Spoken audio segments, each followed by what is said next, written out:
this Saturday in the Ulster Hall, go and see Dave Elliott. Yes, do support Very our friend. funny man. Our good, and I'll be there. You're opening. I'm gonna You're the opener, aren't you? I'm the guy in this country, apparently. Just whenever anyone needs a little warm up, little opener, Little tiggle. I'm the guy that just eases. You're the them in, foreplay before the action. I am the front man on the trench. You know, I am the sacrificial lamb. I am no lube, just straight there's no in. threat with you because you've had a vasectomy. So people are like, Exactly. get Aaron in. There's no threat there. Exactly. The front row are safe Women from pregnancy. don't see a future with him, so he's therefore no threat. Absolutely. So yeah, I'll be doing that. So welcome back to Cork in the North. Aaron Butler is here with me again, my regular co-host. Pleasure. Good to see Aaron. Good to see you too. I want to start off something here, and I didn't tell you. I didn't tell you I was going to do it. No, it's not going to be an apology from me. I want to say to you publicly that I'm very ashamed of you right now. Very ashamed. Very ashamed. And you don't know why you're all confused. You're going, what did I do? What did I do?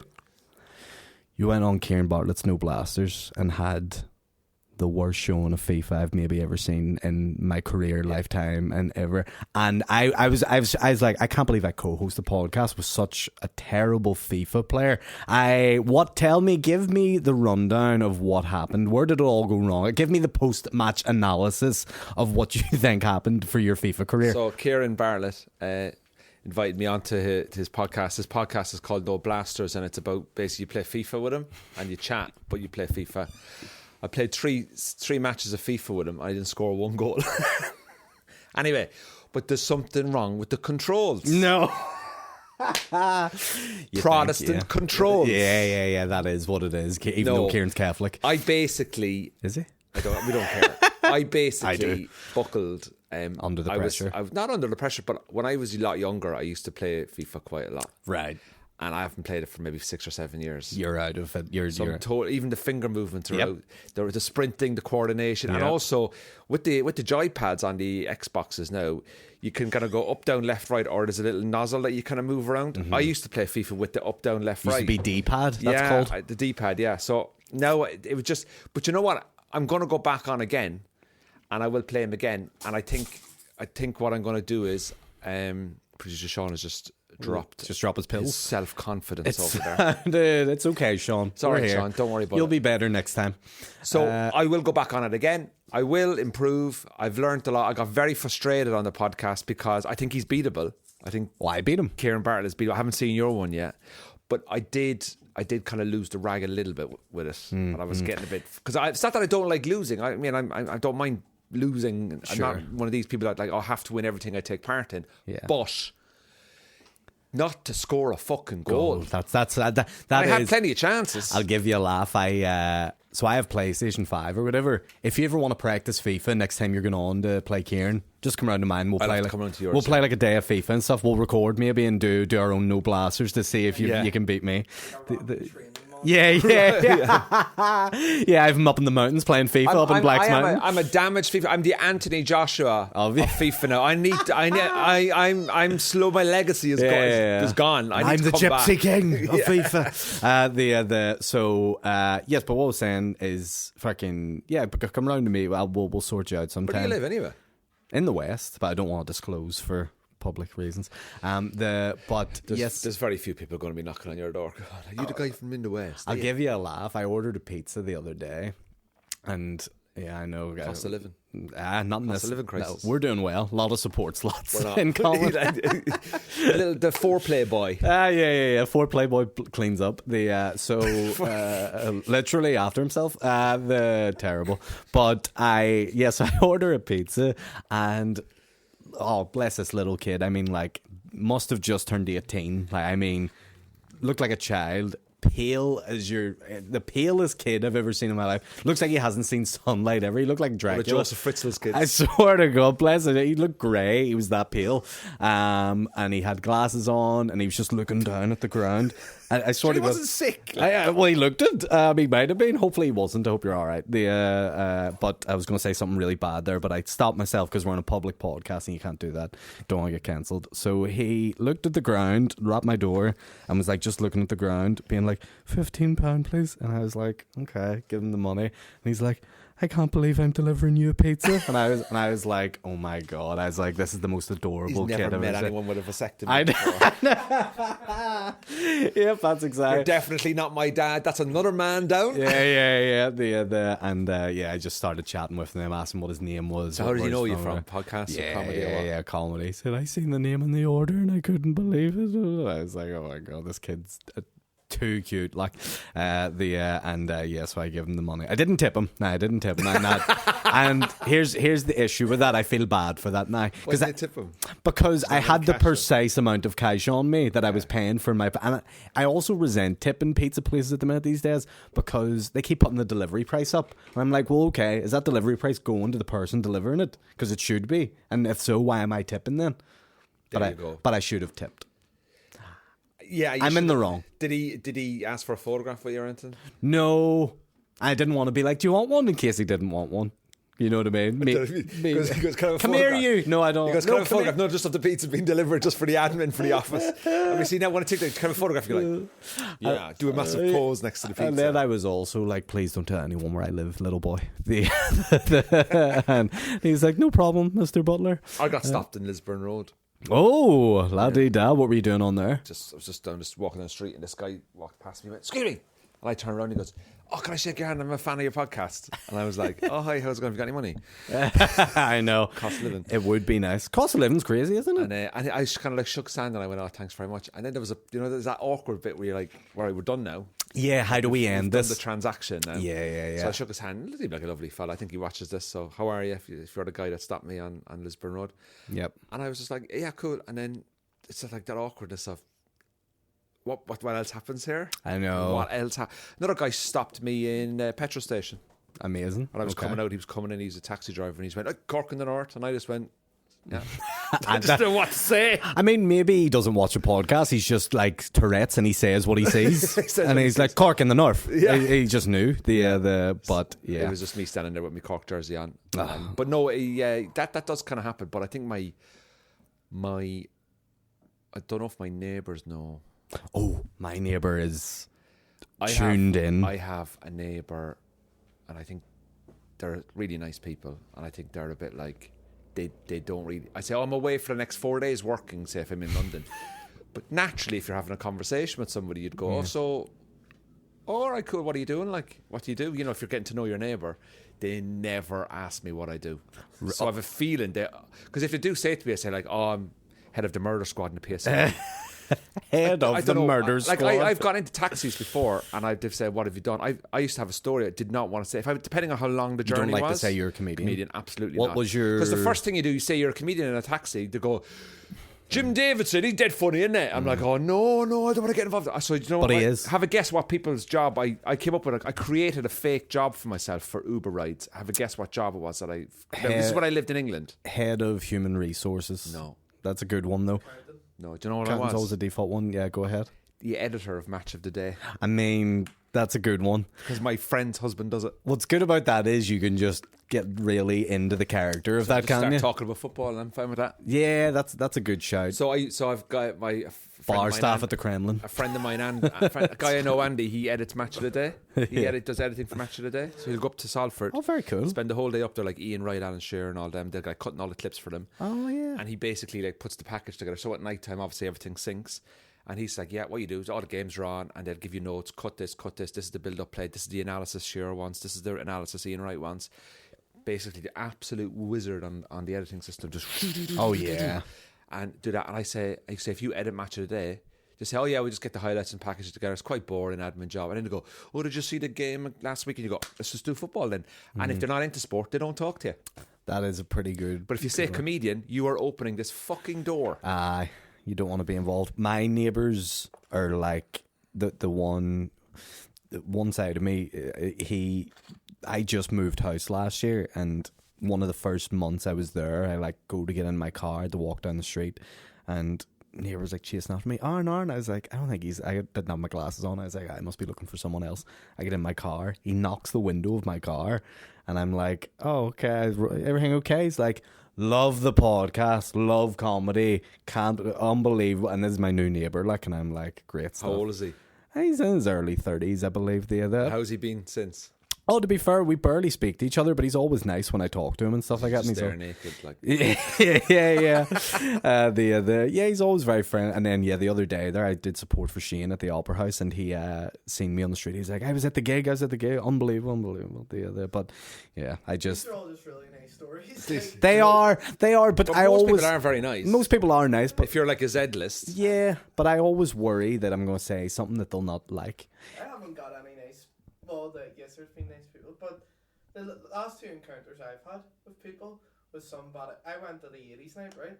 I'm gonna stop you for a second. Here's what we need to do. We need to get you a mic for how long you talk on these stories, because there is blank periods where people are going, "What is happening here?" But to describe to the listeners, because I want people to hear you, Sean, because you have a lot of good stuff to say. Okay, I just want a wee standby mic for you, just for your interjections.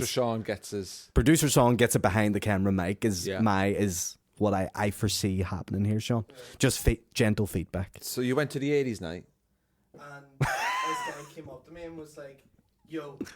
Like, Mir. I was coming out of the toilet still fucking stepping up my trousers, and this guy was like, Mir. And I was like, what the fuck? And he's like, where's Paddy? And I was like, fuck knows, mate. Like, I'm blocked. And he's like, he's meant to be playing my wedding next week. Oh, Jesus Christ. And Paddy's supposed to be doing his wedding.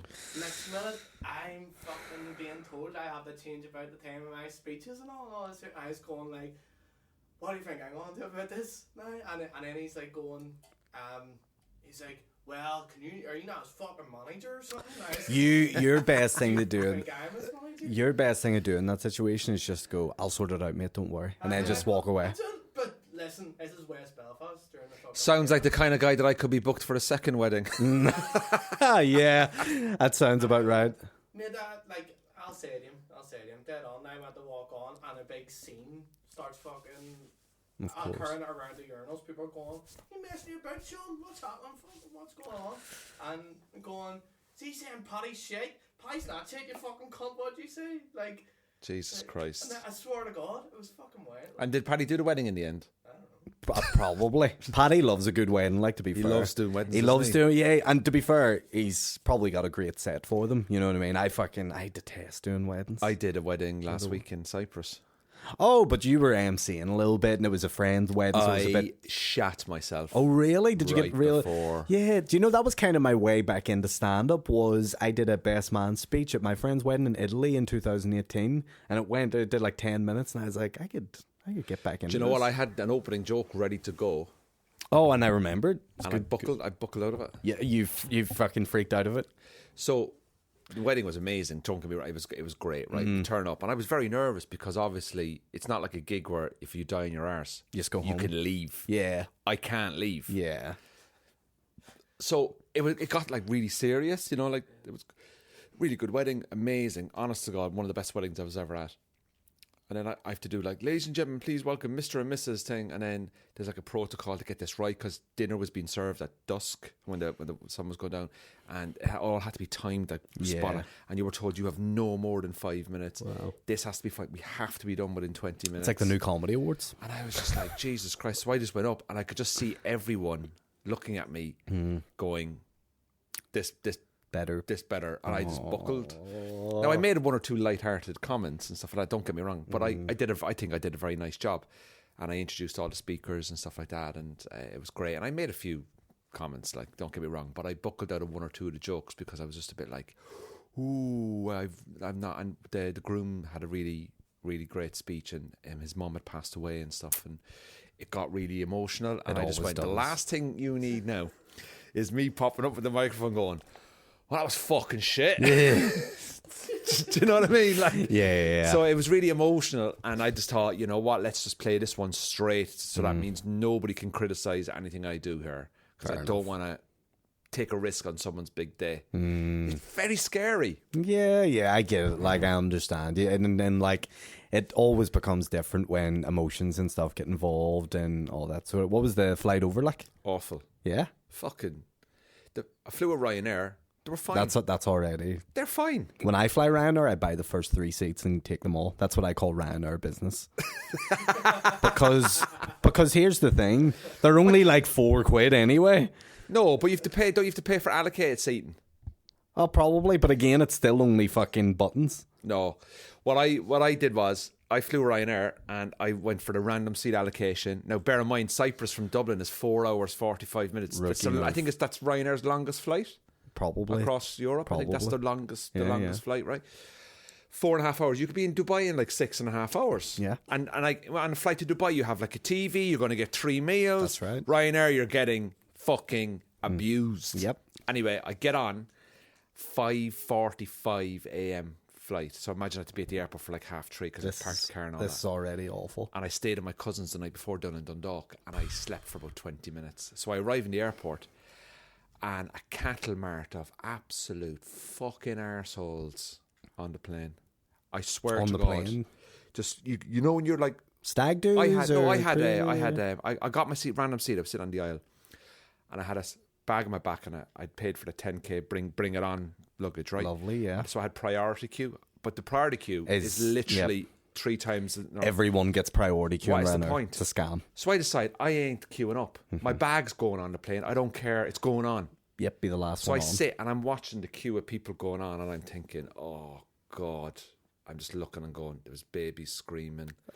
It was chaos. I kind of feel for parents that, but I get on anyway. Do you have noise-proof headphones? Yeah, I do. But listen, this is what happened anyway. Okay. I get on the flight. I was about 5 or 6 from the end. So I'm thinking, I'm on the aisle anyway. Mm-hmm. So I go down and the middle seat's empty. And there's a lady sitting in on the window, and I'm thinking, we're more or less boarded now. This is great now. We're going to have the middle empty. Mm-hmm.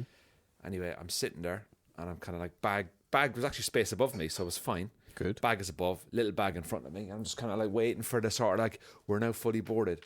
This guy must have been about 6'1". He's just walking down, and I'm thinking, no, he's not with us. He's not with us.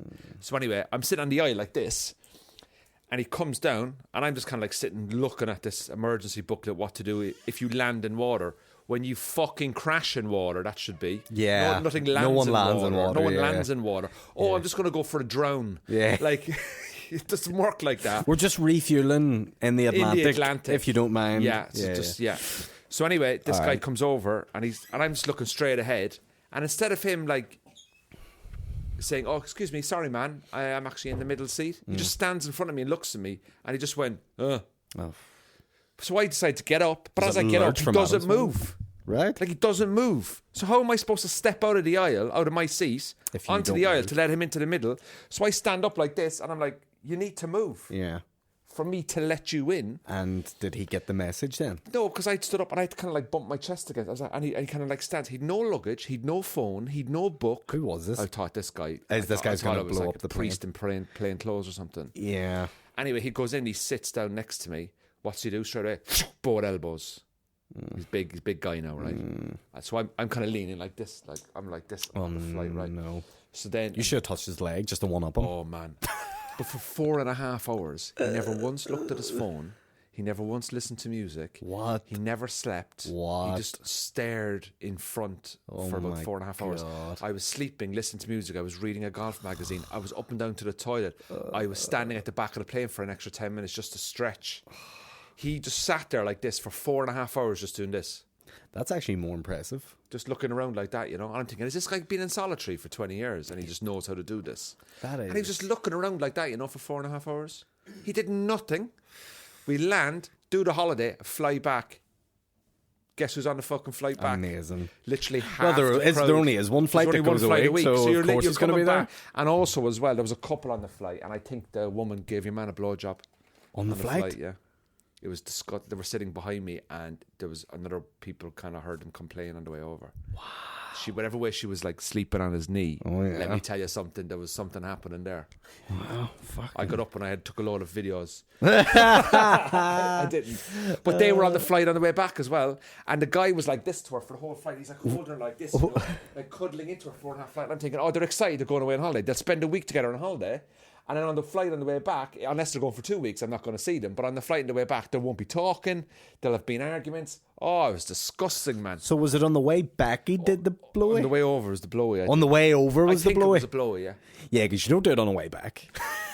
I genuinely think it was because they had like a blanket and it was over her head. And I just thought, there's something going on here. Like, would, if you were in that situation, say you're with a long-term girlfriend or something, I would never do anything like that. And but what if she was like, Andre, I would really love to do it just for a bit of fun and whatever? Would you not just be like, no interest? No, absolutely no interest in doing something like that.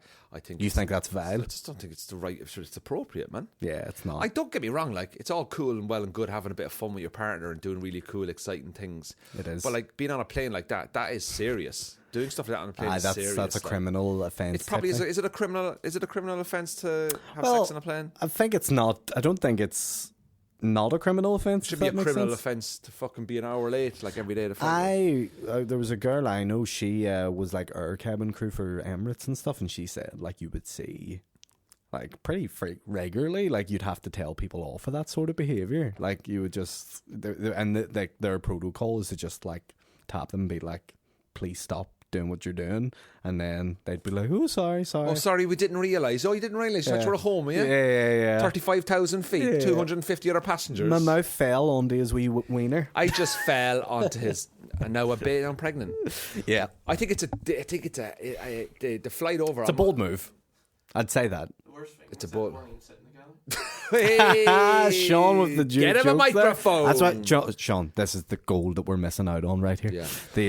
But yeah, I find that. But the Cyprus is a. Do you know what? I stayed in a really nice place in Cyprus. Good. It was like a 4-star. Good. Or breakfast included with the room, €120 a night. Oh, that's decent. It's decent enough. €3 a pint. No cost of living out there. Really hot. 20-minute walk up the strip, and you were like in Paphos kind of town, and you can go a bit further up to the old town. Really nice bars, really really nice. But the last 2 days I found I went for a week, and a lot of people came for like 3 or 4 days, so I had like a day or two to myself. I had one full day to myself. That's and lovely. By that night I was banging my head off the fucking wall. Oh really? I find it really hard. Like, don't get me wrong, I like my own company and I live on my own, which is great. Yeah. But when you're on holiday and you're on your own, and you kind of just feel not a little bit lonely, but like everybody had kind of gone home, and I just had to wait that extra day for my flight. Now, don't get me wrong, I had a great time and I'm not complaining. And we did play an extra round of golf up there with the groom. Yeah. But there was one day and I was home, but I didn't want to badger anyone to say like, oh, I'm needy, help me out. So I spent the day on my own. I went out for dinner down into the local restaurant, and they have all these different fucking, what you call it, you know, you're on the silver pass, so you get breakfast and lunch. You're a gold plate, platinum member, you get breakfast, lunch and dinner and all that. Get you. And I was just English people going around, you know, like, they're nice people, but they're all going around just like going, no, they're not. Sharon, where's Darren? No, and you know, all that kind of stuff. Sharon, where's Darren? Darren, where's Darren? And then it's just kids being let loose everywhere. It's my idea of hell. Fucking people complaining at reception. No. And then I went out to watch the football. I went out to watch, who did I go and watch? I went, Arsenal were playing, before they played Man United, they played and they won 2-1. Can't remember. And we're in the pub, and it was all Man City were playing Nottingham Forest. That was that night. Anyway, I was just sitting in the pub on my own, $3.50 a pint, had 3 pints. I just walked home, and I was just like, this would have been great, cracked out if you'd a few lads with you. But that's just the way it was. But I loved it, man. Like, Cyprus, I highly recommend Cyprus once. I'd like to go. I loved Cyprus. I think it's a great place to go. It's too far, though. Really? 5 hours in it. You know, it's 5, 6, 7 hours to get over there. Yeah. It's you might as well go to Dubai. I know. But then I'm used to long flights now, like. Oh yes, I'm used to going for. You must have a lot of Avios points, do you? I need to get. I'm a dickhead that I haven't registered for any of them. I know I need to. Like, I need to, because I have so many. I think I have more coming up. I might be going to Philadelphia. I think it is in October for work. Did you ever watch Philadelphia? Here I Come? No, Always Sunny in Philadelphia. Always Sunny in Philadelphia. Philadelphia Here I Come is an old play. I haven't watched Always Sunny either. Do you know what's Sunny in Philadelphia? It's based in an Irish pub. I know, everyone always goes on to me about it. Like, I've only watched like 4 or 5 episodes. Oh, okay. Well, then you haven't watched it either. Then you fucking criticize. You don't watch it because neither do I. If I tell you, have you heard of it though? Of course, I've heard of it. Yeah, it's like one of the biggest shows fucking on Netflix. Yeah. It's basically what people put on Netflix when they're done riding, isn't it? It basically is. What? Yeah, when you're done riding, you put on Philadelphia. They just go, stick something on, and that's the default thing that people put on. Put up full volume to hide the crying. Yeah, well, no one's putting on Making a Murderer after riding. Like, you know, they're not like, let me sit. Banged up abroad. Yeah, there's nothing I like to relax my boner more than fucking trying to see Steve Avery free himself from jail. Okay. No, you're just gonna. It's either Always Sunny or Friends. That is the 2 default shows that people put on after riding, and you'll not tell me otherwise, Andrew. Get better at FIFA, you fucking cork, fucking. Things are taking a turn on the podcast this week. Yeah. Aaron's got anger issues. Your anger, and a lack of hug. Your anger is influencing me. I'm not. Do you consider me an angry man? Oh no, but I think you very good comedy value when you rant, and that's probably it. Yeah, I'm trying to. I do. But no, you're not an angry man as a person. No, I think I'm quite approachable. Yeah, yeah. Very approachable. Yeah. I can be too approachable sometimes. welcoming. Too welcoming. Yeah. I think I'm taking in a Ukrainian person. Fuck off, you're not, are you? Yeah. Yeah? Taking in a spare room and a spare bathroom, and I've got filled out the last form there. Big 6-foot blonde lady, what? Please God. Yeah. No, I'm taking in I'm hopefully will. By the way, that's fucking class. 6 weeks. I'm going to do it 6 weeks. That's amazing. So I know we'll joke about it, but that's. No, I think great. With the winter coming up, I need someone to help pay the gas. No, I filled in the forms a couple of months ago, and I got another. And I'll be honest with you, I was a bit worried. I'm not worried about it. It's not that we can only do what we can do, but I thought, look, I have a spare room in about. Why can't I just give somebody a room for 6 weeks, 8 weeks, just to help them, whoever it is. And I filled out the last form there recently, and I had to, you have to put in a bit of extra information. Now I'm waiting for they might call me. Now I don't know how this process works. Whether I get a phone call going, "Hi, I'm from the, asylum department. You're registered. Can we come out and have a look?" Or are you still interested? I don't care who it is. Once they're a decent person, if they need a job, I'm sure we can get them on, try and get them something. Get them on the podcast as producer. Well. Are they the new producer of the podcast? Producer of the podcast. Sean's gone over to Kiev on an exchange program. So I'm hoping to see if I can help somebody out for 6 weeks while they leave the Ukraine. Now I don't know, because the thing is, when it goes out of the news, you kind of forget about it, don't you? Yeah. So I'm trying to actually say no, come on, there's actually stuff happening. So. Hopefully, you never know, and I'll keep you updated as to if I do take in. I don't want to say the word take in if I can do help a person from the Ukraine at the moment, especially over the winter. Especially over the winter, Fair, but that's very noble. They're going to find it really hard when I found out that the radiator in their room's been taken out. No, but they won't. But let's see what happens. We'll see what happens. See what happens. I have like 8 spare rooms in my house, and how many spare rooms have you got? Nah, I don't have. I have 2. But one's an office. One's an office and one Would you not even get a lodger in to pay the mortgage? Absolutely not. Why? I hate the idea of someone else being in my house. I hate the idea. I find it really difficult. Yep. It turns me even thinking about it. Really, I understand. I know that you have those issues before. We've spoken about them before. But if it comes to it, like, and you go, Jesus, winter coming up, price of everything's going up. If I could get here's a blanket. If I could get 400 or 500 quid in, that kind of keeps me at the lifestyle that I am. Would you not do that for somebody? Have you ever lived with a girlfriend? No. You've never? No. Nothing. No, that's my idea of hell. Where does this come from, Aaron? There must be something that's happened in your life. I don't know. When I was a kid, my dad used to touch. No, I'm joking. The gym. Hey, or did he? Who knows? Maybe I liked it. Where's it coming from? It's just coming from. Have you ever been to therapy?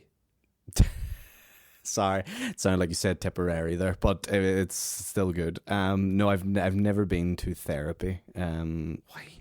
Maybe I should. What is this? What's the barrier? Maybe I should. I don't know what the barrier is. What is the barrier? It's not a condom. That's what it's not. I'll tell you that. Hey, what's the barrier? I think the barrier is just I'm very happy. Yeah, true. I'm very happy, and like here's the thing, I'm going to drive people crazy probably listening to this, but it just seems like work to me. Yeah. Like it's the same reason why people go, why don't you get a wee dog for your house? You love dogs and blah, blah, blah. That's work. That is more work that I have to then include in my life. I have an easy life. I have a fucking good living, great house, no financial worries. Like I'm happy with the way things are settled currently. I don't have to fucking go to anyone's How uncle's was your birthday. day today at work? And is Sharon still pissing you off? Yeah, and you're going to do something about it? No. Okay, well, you can complain again tomorrow night. Exactly. When you come in. Exactly. Yes, I will take the steak out of the freezer for tomorrow's dinner. Oh, I will make sure I empty the washing machine after I do the Wi-Fi. Yes, I did ring the Wi-Fi company to check the Wi-Fi. Yes, I will go to your mother's then. Yeah. Go to your mother's then. Yeah. Can I go out with the lads? No, I can't. Fuck off then. Well, I live on my own, and I am back to being on my own again. Not for much longer. I'm kind of on my own a bit now again. Imagine Alexander Usyk just comes into your house. That's the refugee. Imagine if one of the Klitschko brothers, he comes in, I'm like, going, take whatever you want. Take whatever you want. I'll move out. Oh, Andrew, you shit at FIFA. You little baby. When I was fighting the Russians in Kiev, I've come to Northern Ireland to fight you bastard piece of shit. I think I've decided the only way I would get married now is if I did Married at First Sight on the TV. Oh, you've been watching that loads, haven't you? So that's like your little guilty pleasure, isn't it? I actually think I am going... If there's another series next year, I'm going to apply. No, you're not, are you? I am going to apply for Married at First Sight. Do they do an Irish version? Do you know what? If the Irish version was called Married After You Meet Their Mother at First Sight, that's basically what the Irish version. The Irish version. The mother meets you first. You don't meet the woman. You just meet the mother. You just meet the mother, and then the mother turns around and goes, "No. Have you got any land?" You go, "I own a house." Sharon. But I think I would apply for Married at First Sight for the. I got asked to go on first dates on Channel 4. Okay, I got asked to do twice. I've been asked to go on that. Yeah. I'm terrified of it because I will go on and I think I will go on and I'd either make such an arse of myself. Yeah, there's that. Plus, even if you don't make an arse of yourself, I have this whole thing with TV anyway where you hand over creative control to someone. You hand it over to an editor or a production team for them to twist it and go. Like they want drama. They don't want to see me crying. Like I got asked by Britain's Got Talent the audition, and they had a setup at the Grand Opera House in Belfast, and they were like, you don't even need to go through the auditions. Like you just go straight to stage, straight to Simon. They were like, would you be free at 2:00 and blah blah blah? And I specifically said no. Because again, those shows, you'll either be a hero or screw you. You sign up for everything as well. Or you'll be the guy that they fucking have a 1-minute clip of making a complete fool of themselves. You're a good-looking guy, and a good-looking guy being funny is what they want for the 14 to 18-year-olds. Nah, I don't know. I couldn't fail the security check. I couldn't trust them. I genuinely think if Northern Ireland had a Married at First Sight, that must be. Well, we've got what's called Beauty Queen and Single, which is our. It's a local Northern Ireland show about beauty queens. Tralee? Yeah. So they have basically. We don't have a Rose of Tralee here. We do have Miss Northern Ireland, which is like the beauty contest. If you like the Lovely Girls competition in Father Ted. Very similar to it. Where you walk up and down and go, "Go on there, Mary." Very. Jeez, that's great walking there, Mary. And then they go, "Now we're going to tell you a joke," and then they have to get who has the best laugh. And they all go, "Yeah, that's right." Mary wins the Lovely Girls competition. Yeah, they all have lovely. So bottoms. there is you've missed Northern Ireland. Is there? But I was watching Married at First Sight last night, and I just think it's hilarious. Like to see these people be like, "Look, I want to meet someone. I've had no luck or whatever." Obviously, we've all got issues. We're all mental people, and I'm going to put myself out there and take the risk to see if science and people can put us together. And 9 times out of 10, it's a fucking disaster. Yep. And I'm here for it. Yep. I am here for it every single day of the week. Yeah, and I want to be a part of that. Okay, well, we will work on getting you on the next Married at First Sight. The next Married at First Sight, I'm going to get on. Next Married at First Sight or Homes Under the Hammer. They're one of the two I want to do. Two very different shows. I want to buy a 25 grand derelict house, and I want Dion Dublin to turn up. Dion Dublin. And he goes, what are you going to do with this, Andrew? I'm building a cellar. What's going to be in the cellar? All the Ukrainian refugees that I'm taking in. The fucking Klitschko brothers. It would be amazing if I'd love to get like a TV documentary. A comedian takes in a Ukrainian person. And pitch it to BBC, and I have a feeling. I mean, have a more literal title if you can. Stand-up comedian. I think a Ukrainian refugee coming to my house for a week will actually wake up the following morning and goes, "I've really enjoyed my time, but I really need to go back to Kiev." Yeah. John, it's better back there. It's better back in Kiev. I feel safer. Shit, sorry. I feel safer in Kiev. Andrew, making it rain here. What's he doing building this cellar? Yeah. Oh fuck. I love the idea that you've taken in this Ukrainian refugee just to go to the BBC and be like, yeah. Here, I've got something for you. I've got a TV show. Yeah. It's okay. It's called Kiev in the north. Kiev, Cork and Kiev in the north. Yeah. But I watch. Everyone goes on to me to watch Married at First Sight because apparently I would love it, and I know I would love it. Man. But my issue is, I know as soon as I watch one episode, I'm going to want to watch every single. This is what you do: is you let the episodes build up on Channel 4E4, and then you don't watch. So what you do is you download them, so you skip the ads. And say if each episode's like an hour long. with adverts, it's like 44 minutes, but actually there's only about 27 or 28 minutes of content there. Yeah, because they repeat a load of stuff. A load of shit, really. Like. Yeah. So what you do is you just go fast forward. Like I was watching one last night now. This guy and the girl, I think. Is this UK, Australia, and UK America? Because they have loads, Australia don't they? Is a Apparently, Australia is the maddest. I think, is actually borderline over the line a bit. Oh, is it? Yeah, there's been square ups and stuff like that. But I think the Irish one, Married at First, there has to become an Irish Married at First Sight. Yeah. Be like Podrick from Offaly, is meeting Niamh from. He's awfully lonely from North Kerry. I just want to meet a woman. I go up in the morning, I do the bail of hair, I take the car out in the morning, and then she's like, I work in the pharmacy, and life is great. I was tap dancing until I was 8, and my hobbies are walking and turning left. Yeah, what are your hobbies? Turf is a big hobby. Have you seen the price of cattle? But yeah, they need to make. So I think I watched the American one. What was the one? It was on Netflix. Was it on Netflix? And it was like it was popular during. Is that 90 COVID. Days Fiancé? No, I watched that. That's my one. That's what I'm obsessed with. So I've the subscription to that. It's I want 50% of your assets. It's great. But yeah, but they did do. It was an American one. Maybe it was the American one that launched it. Is it Love at First Sight? Married at First Sight? Married at First Sight, maybe. It must be it, because basically, is it the one where you're behind in a dark room or whatever? Or you're in a solo room. Oh, no. Is that the one where it's like Love Is Blind? Yes. And you basically fall in love with them through talking. Yes. And then you turn the lights on. And That's go, the one I'm thinking of. He's awful. He's ugly. Well, no. It's not even that. They meet them for the first time, but they've already agreed to marry them. Is that what it is? I haven't watched that one. Yep. I can only do so many love shows. That one's insane. Like Blind Date was the start of all of this. Cilla Black. Yeah. Look how far we've gone from let's go on a date. Now it's like you're married for 6 weeks. Get on with it. What's going to be next? You're pregnant straight away, and you have to rear a child. And then after the child, you decide whether you adopt it, the child gets adopted or not. Like that's going to be the next one. Yeah. Where you're going to be impregnated by a guy through science, and then can you raise a child together? That's going to be the next one. Like Child at First Sight. Child at First, something like that. Yeah. It's getting extreme all the time. But Married at First Sight, there's one I was watching, and I'm trying to think of the name of the girl. They fucking hate each other anyway. It's in the current series. Love it. She's she goes, I want a man to stand over me and bear hug me, and then she wasn't happy with the guy. They went on honeymoon and they were bickering all the time. She's like, you're very colourful, and he's like, the only thing colourful about me is my trainers and all this. And you're like, the tension. Was he Jedward? No, but they're a bit weird.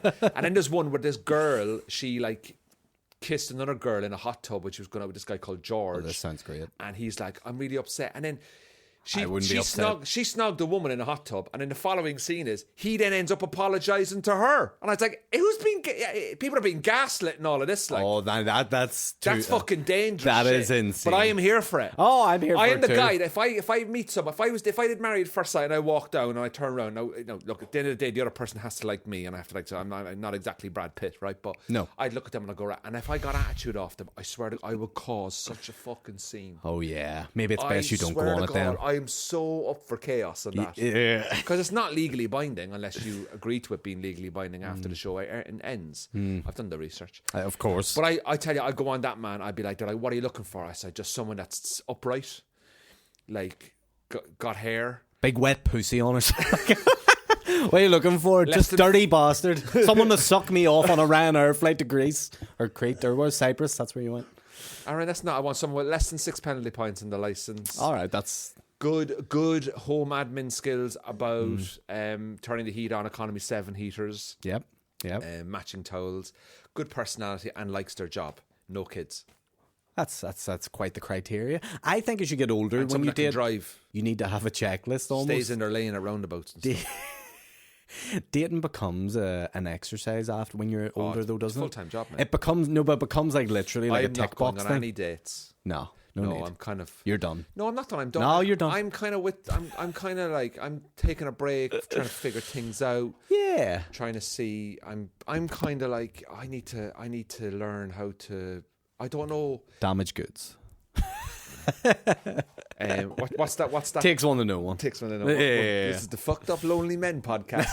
I'm not interested. The two lonely white loser podcast. I think for me, it's I would do Married at First Sight. I wonder, do you get paid to go on it? Nah. They must supplement your wages for filming, though. Do you think? Yeah, I want to go on it and say, listen, if you want me filming this weekend and you need to pay me my wages, like. That's why you'll never end up on it, because people are on that for true love, not for the money, Andrew. You're not. I don't. Not for the money. I think one couple have worked out in the last 3 series. Oh, but of course, but that's statistics anyway. You know, that's like. But then arranged marriages in India are quite. But you can't divorce them because they're arranging the shame in the family and all that. That's true, isn't it? They're extremely strict there. I forgot about that. You know what I mean? So I think 30% of marriages end in divorce. So that's 3 in 10, and then they say 6 in 10 are unhappy. So 1 in 5. So it's 1.5. So that leaves. I would say a lot of people are incredibly happy, but there's a lot of people out there just waiting until the kids are 18 and go to uni, and they are out the fucking gap. Yeah. Well, they are out the gap. I'll not have to be worrying about that. No, I'm done now. I think I'm done. I think I'm retiring your sperm? No, I've spoke to my nephew.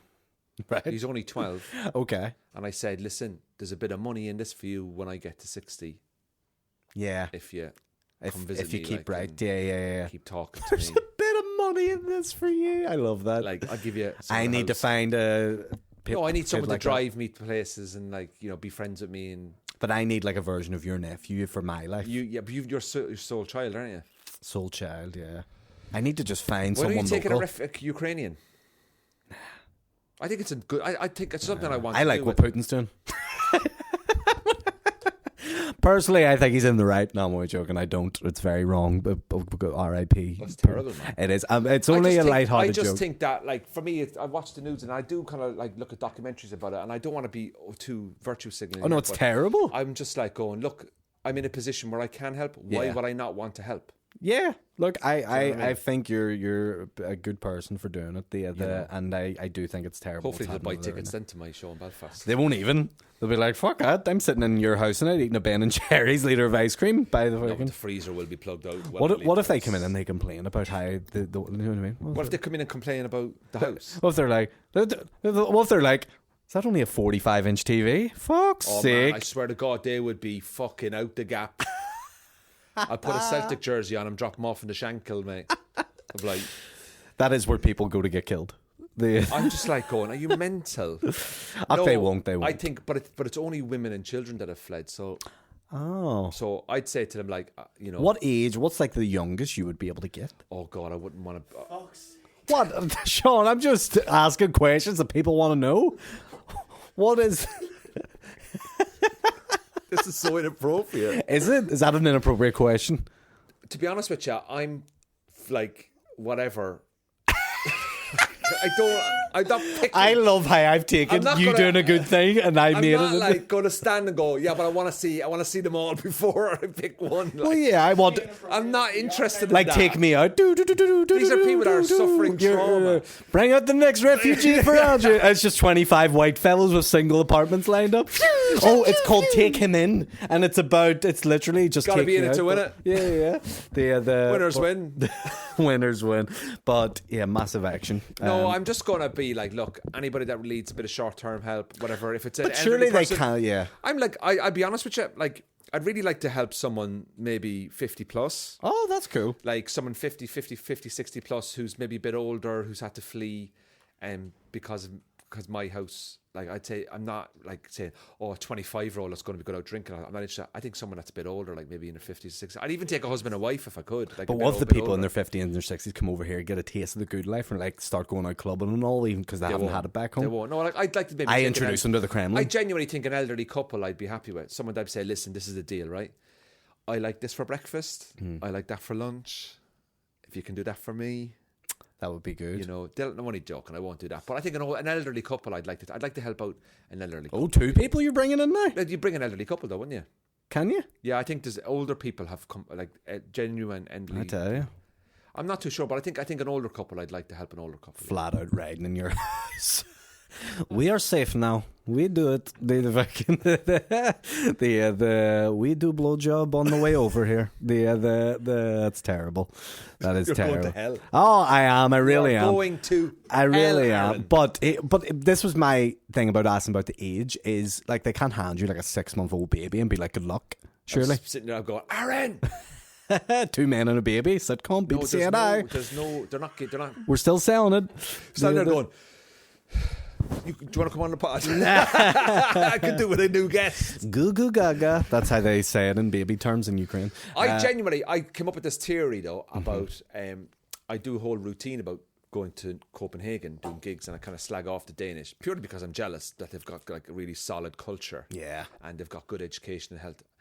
And all the, you know, like you never say to yourself, oh, I'm going to go out tonight, we're going to watch that big band from Denmark. Like it just doesn't happen. And I think countries that are very safe countries like Finland, Sweden, Norway, Copenhagen, that are very safe and never really in the news. Yeah. They never suffered, so they're quite beige, right? And I think countries that suffer are always really good, interesting countries. Like Lebanon is a good country. Yeah. So I think in 10, 15 years, Ukraine's going to be great crack.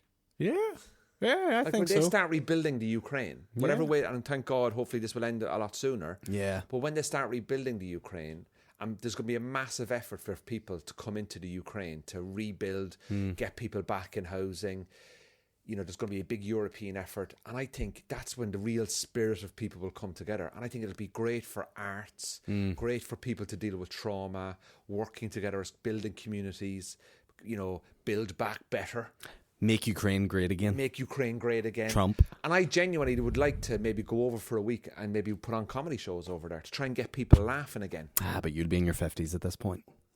Yeah. You'll be done. Do you think it's going to take fucking ages, isn't it, man? Oh, yeah, you'll be long gone. Maybe I'll do it, who knows? Yeah, I won't do it. Because I'm a horrible person. But do you ever, I was thinking, just random thought here, what age do you stop doing stand-up?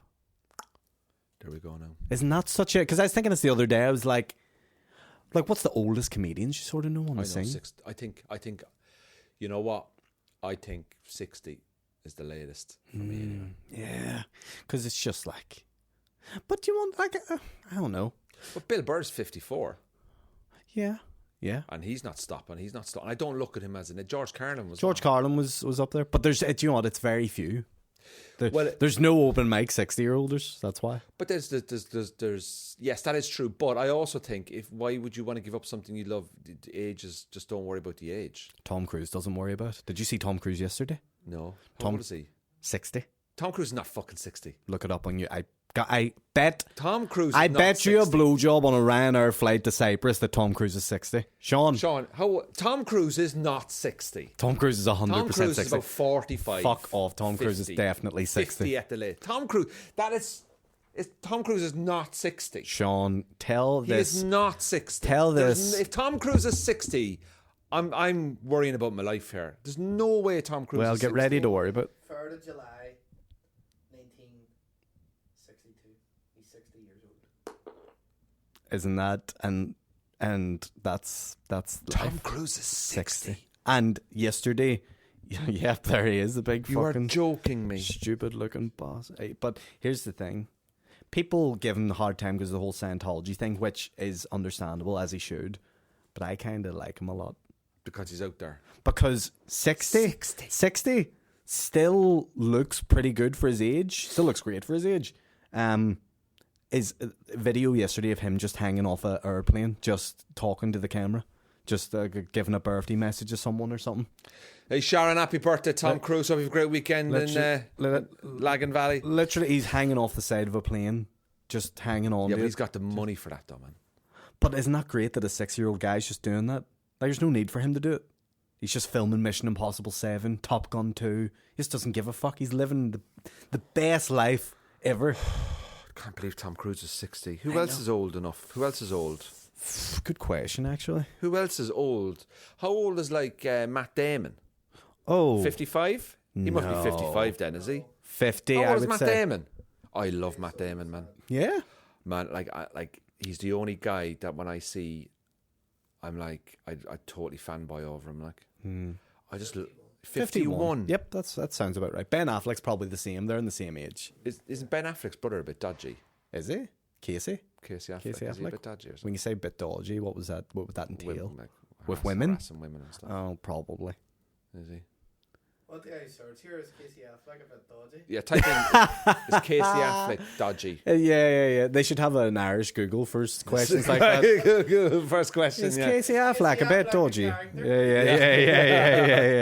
Type in Casey Affleck, Ukrainian refugee, and just see he's taken in 27 of them. Yeah. Fuck, yeah. It's crazy, man. But I cannot believe that he is 60 years of age. That makes me feel a bit old.